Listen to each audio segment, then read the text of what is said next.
Hello, cooking enthusiasts. Today's video is going to be a little bit different again. This isn't really a recipe video, more documenting an experiment I did that went relatively well. It kind of failed in that I didn't get the result I was hoping for, but it succeeded in that the result was still delicious. My intention was to make a white chocolate that tasted like roasted marshmallows, but what ended up happening was an extra caramelized white chocolate, similar in flavor to my extra dark dulce de leche. For those who might not know, white chocolate is a confection that is normally cocoa butter, sugar, and milk powder, generally with a vanilla flavor as well. This is different from other forms of chocolate, of course, because it does not contain cocoa solids, just cocoa butter. However, both rely on the same principle of using cocoa butter as a solid medium to suspend very tiny solid particles within it. I happen to have a machine called a conche or a melanger designed for grinding those solid particles into chocolate. I previously made my own Nutella and a white chocolate infused with black pepper.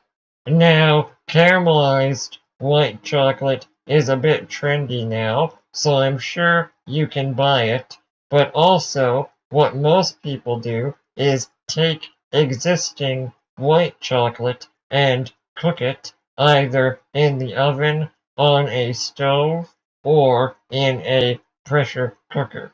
What I have ended up doing is essentially the opposite.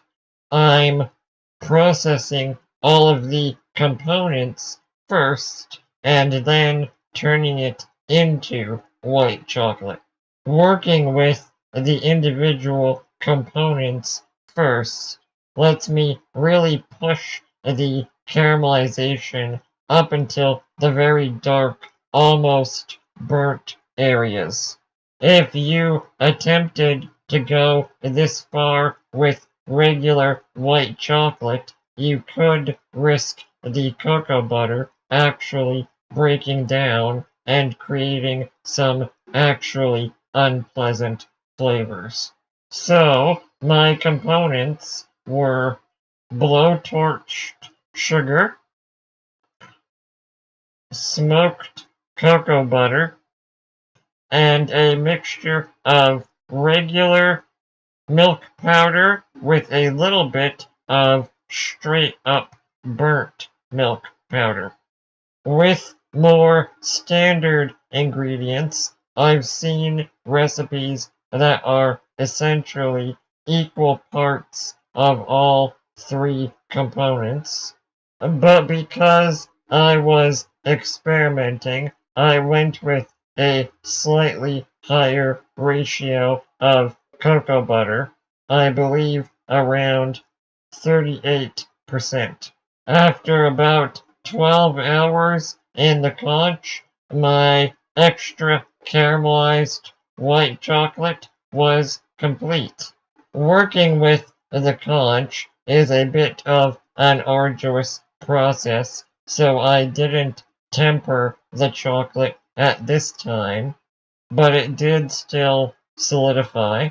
So currently the texture is a bit soft, but that may also be from the caramelized sugars. The flavor, though, is a fantastic dark caramel flavor with almost an effervescent note, like a honeycomb toffee. Unfortunately, I've just made it and tasted it so far and haven't used it in many recipes yet, but I plan to in the future, and I think it has a lot of potential.